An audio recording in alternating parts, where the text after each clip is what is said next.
Drage sedmašice i sedmaši, dobar vam dan i dobrodošli na učenje hrvatskog jezika na daljinu. Danas ćemo govoriti o jednom književnom dijelu, i to vrlo kratkom, s naslovom Iz Velegradskog podzemlja.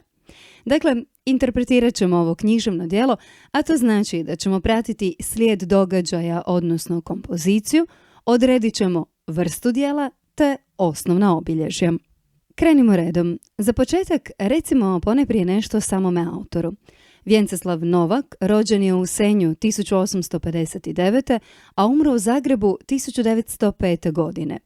On je pisac realizma, a to znači da stvara u razdoblju kada se pokušava sve prikazati realno. Dakle, stvarno se prikazuju i likovi i atmosfera. S Novakom ćete se ponovo susresti u srednjoj školi, kad ćete čitati njegov roman Posljednji Stipančići. Krenimo sada do samoga dijela. Iz Velegradskog podzemlja smješteno je na Ilički trg, danas poznati kao Britanski trg ili Britanac trg u Zagrebu. A promotrimo li naslov Iz Velegradskog podzemlja, primjećujemo zapravo suprotnost. Velegrad je simbol raskoši, svjetla, bogatstva, a podzemlje je nešto sasvim suprotno. U samome naslovu već se najavljuju likovi iz djela, odnosno likovi će biti oni koji žive u Velegradskom podzemlju. Što se pak vremena radnje tiče, kraj je 19. stoljeća.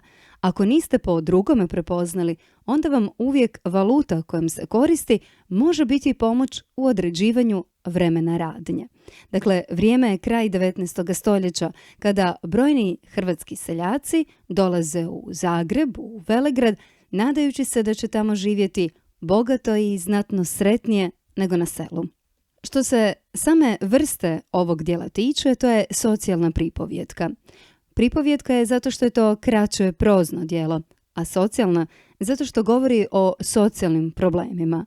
Vjerujem da i sami možete mnoge izvući, a to su siromaštvo, glad, nezaposlenost, loši uvjeti stanovanja i sklonost piću. Promotrimo li kompoziciju ovog književnog djela, onda možemo reći da je kompozicija uokvirena i sama je pripovjetka uokvirena. Što to pak znači? To nam znači da su početak i kraj gotovo na isto mjesto i u gotovo isto vrijeme. Početak je na Iličkome trgu. Zatim imamo retrospekciju, dakle Mika se prisjeća što je bilo jučer. Onda se opet vrlo kratko vraćamo na tu istu klupu, ponovo je Mikina retrospekcija, a na samome kraju mi se ponovo nalazimo na Iličkome trgu, kada Miki dolazi Lucija.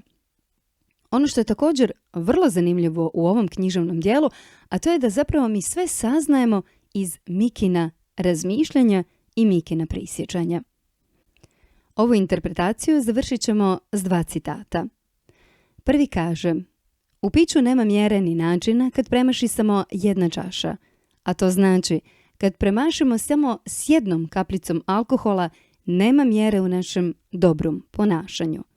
A drugi kaže: A sad mu se najednom učinilo da je posve prirodno što su se gornji stanari iz svjetla sa strahom i s odvratnošću bojali doći u doticaj bilo s čime iz njegovoga tamnoga, neveseloga i sveđ vlagom zaudarajućeg stana.